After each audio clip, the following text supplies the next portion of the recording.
wife, he has children, these kids are gonna have to watch and see this. They don't look, I would be devastated if I was his wife. Either they're having an affair or they're just very shy. Coldplay threw a couple on the kiss cam. Turns out they were having an affair? I don't think even Coldplay can fix this. Last week's kiss cam clip looked like a harmless joke until the internet said it wasn't. Now, Andy Byron's wife has broken her silence, and what she claims flips that viral moment on its head. She says, "The apology everyone reposted wasn't the first draft, and the timeline you've seen is missing the most explosive piece." According to her, there were quiet warnings, hidden messages, and a move she made that changed everything before the crowd even stopped cheering. She said she has 5 secrets that are now being revealed, each one bigger than the last. If even half of this is true, the story isn't about a stadium kiss. It's about what was happening off camera the whole time. And the final secret? It targets the one person nobody expected. But that wasn't the whole story. Secret number 1. The timeline wasn't what you think. Here's the first curveball. According to Megan, the kiss cam wasn't the beginning. It was the confirmation. She says she'd already pulled the ripcord hours earlier, quietly changing bios, archiving photos, and locking down accounts before the clip ever flooded your feed. That digital silence everyone mistook for shock? She claims it was strategy. In her telling, she'd seen enough breadcrumb moments, late work nights, recycled excuses, weird calendar gaps to start documenting. And the stadium screen was simply the last puzzle piece, not the first. She didn't post a crying paragraph. She didn't subtweet. She says she took the one step that hits harder than any rant. Vanish, then act. And when the apology statements started bouncing around, she allegedly recognized lines he'd rehearsed before, which is why she didn't reply. Because the replies, she says, were already written. If that's true, the story you saw was already old by the time you hit play. But that wasn't the whole story. Secret number 2. The apology wasn't spontaneous. Megan says the post everyone screenshot wasn't a raw, in-the-moment apology. It was a template. In her account, versions of that language had been floating around for weeks, saved for just in case, with placeholders swapped in when the clip went viral. That's why the tone felt polished, almost too perfect. She claims she'd already seen the phrasing about privacy and healing in earlier drafts, which is why she didn't engage. To her, it wasn't contrition. It was crisis choreography. She also points to timing. The caption hit at a neat top of the hour. The follow-up appeared at an odd minute that drove maximum feed refresh. She says those aren't coincidences. They're scheduling tells. In her version, the first post carried the careful words. The second carried the static. 2 tones, 2 messages, 1 goal. Flood the timeline, split reactions, and blur accountability. That mismatch, she says, is how you spot a rollout. She even describes the structure. A soft opener, a line about respecting boundaries, a pivot to family, and a lyric-style closer. Swap in names, keep the frame. If true, the internet didn't catch a confession. It watched a playbook go live. And if the apology was pre-written, she says the receipts were too. Only those weren't meant for you to see. But that still wasn't the biggest reveal. Secret number 3. The receipts were a pattern, not a pile. Megan says the proof wasn't screenshots tossed in a folder. It was a timeline. She claims she lined up ride-share logs with expense codes, late-night Slack pings with badge swipes, and quiet calendar blocks with hotel invoices that always seemed to land on the same days. Not one gotcha, but a rhythm. She points to repeating Fridays, mirrored charges, and copy-paste reasons on reimbursements that never matched the actual location. In her version, the kiss cam didn't make the case. It stamped the date on a story she'd already graphed. She also describes context texts, messages that sound harmless until you stack them next to the receipts. A quick check-in becomes a rendezvous when it mirrors a room number. A de-stress after the demo turns into a breadcrumb when it lands the same night as a boutique hotel charge. She even cites an alleged thread that read, "Same place as last time, 7:20, don't use the lobby." By itself, it's nothing. Next to a time-stamped invoice and a keycard entry, she says it sings. And there's the part about drafts. Megan claims she saw placeholders in certain messages, phrases that were reused like templates. Just like the apology, same opener, same tone, different day. If true, it suggests choreography, not chaos. Her takeaway is brutal. The internet saw a clip, she says she saw a system. And if there was a system, the next question is obvious. Who else knew? And how far up did it travel? But that still wasn't the most explosive reveal. 4. Secret number 4. HR wasn't the firewall, it was the fuse. Megan's fourth reveal hits where companies feel it most: compliance. She says the real crisis wasn't the kiss, it was the conflict.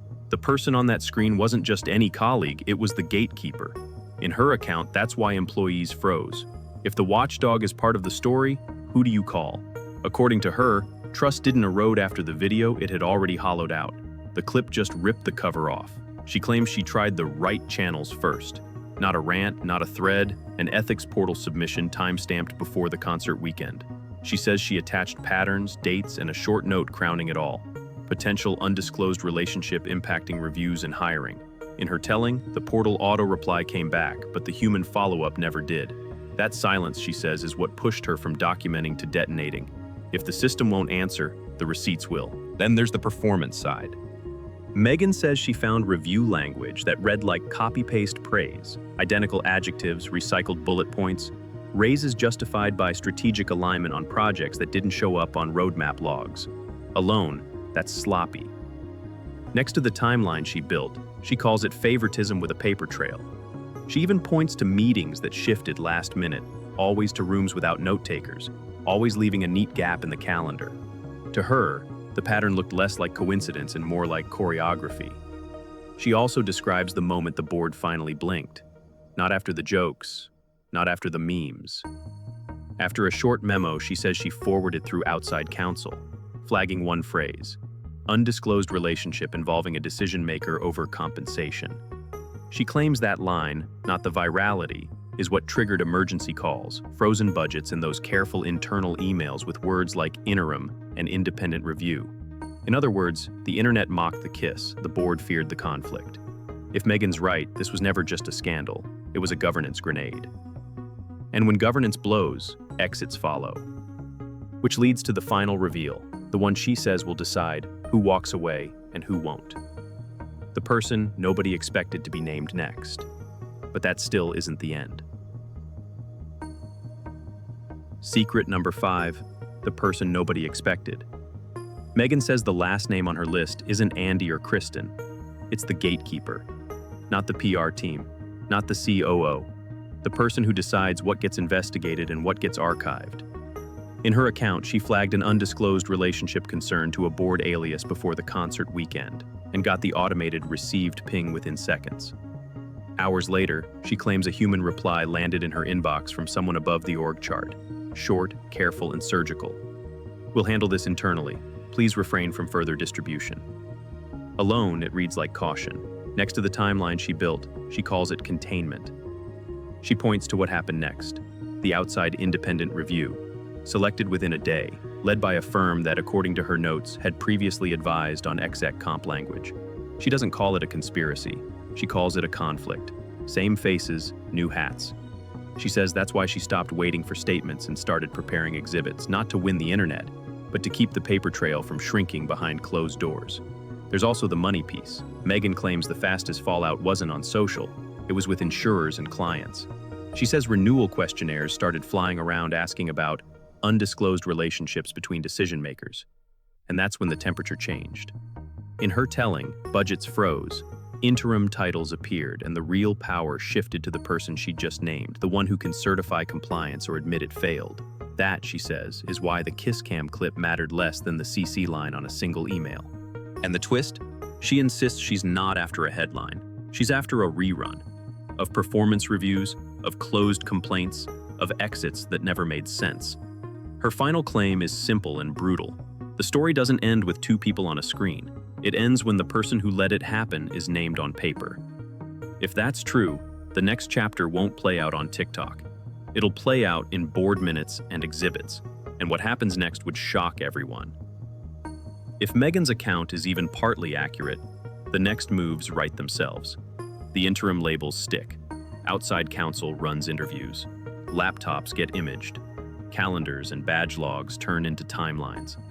HR policies get rewritten with plain English disclosures and hard walls around performance decisions. Clients ask for letters of assurance. Insurers send questionnaires that read like subpoenas. The company starts talking about rerunning reviews that touched the chain of command. That's the corporate triage, fast, quiet, and paper-heavy. But there's a second front: trust. Employees don't refresh press releases. They watch who gets audited, who gets sidelined, and who gets promoted anyway. If the same names keep steering the ship, the exits speed up. If the board names a truly independent investigator and publishes a summary with teeth, some faith returns. If not, every town hall becomes a cross-examination, and every values slide lands like a meme. In that version, the crisis doesn't fade, it compounds. And then there's the part Megan says she wants most: the do-over. Not of the concert, but of the decisions that shaped people's careers. Rescore the reviews, reopen the archived complaints, put sunlight on the conflicts. If that actually happens, this stops being a tabloid saga and turns into a governance reset. If it doesn't, the story keeps bleeding because the lesson never lands. Either way, the kiss cam was the spark, not the fire. The next chapter isn't about a clip, it's about whether the paperwork matches the promises. And what happens next would shock everyone. Here's the fork in the road. Megan says she's stacked the timeline, preserved the headers, and handed the highlights to counsel. Now she has two levers, and each one rewrites the story. Lever 1, go public. That means a signed statement, time-stamped exhibits, and a narrow release focused on governance, not gossip. It would force clarity. It would also light up every lawyer in the building. Lever 2, go quiet. That means negotiated remedies behind closed doors. Reruns of reviews, formal disclosures, maybe departures with language so careful it squeaks. It would fix the mechanics. It would also leave the internet arguing over clips while the paperwork does the real work. She hints at a third path: conditionally public. Publish a short letter that names no individuals, outlines the conflicts, and asks for an independent summary with findings, not feelings. That flips the pressure. It puts the burden on the board to prove the house is clean without turning the feed into a courtroom. If they deliver, she fades back. If they stall, the exhibits step forward. Simple, surgical, hard to spin. The wild card is timing. She says the decision hinges on what happens in the next board cycle, who's named to oversee the review, whether past complaints get reopened, and whether the interim labels change before the questions do. If those answers arrive in writing, she leans quiet. If they arrive as vibes, she goes loud. Either way, the kiss cam isn't the headline anymore. The headline is whether a company can rebuild trust in public without mistaking virality for accountability. And if you think this saga peaked in a stadium, wait until you see what a single signed memo can do. But that still isn't the finale.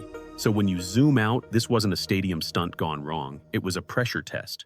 5 reveals later, the story reads less like gossip and more like a case file. A timeline built before the crowd roared, an apology that felt preloaded, receipts arranged as a rhythm, a watchdog turned fuse, and a gatekeeper whose signature could decide everything. If Megan's account holds, the clip wasn't the crime scene. It was the timestamp. Now it's a choice between sunlight and settlements. Go loud and force a record, go quiet and fix the paperwork, or split the difference and make the board prove it in writing. Which move would you make? Tell me below. And if you want the follow-up, how crisis playbooks get written, why independent reviews aren't always independent, and what a single memo can do to a career, make sure you're subscribed and notifications are on. I'll break down the next chapter the moment it lands. Thanks for watching till the end.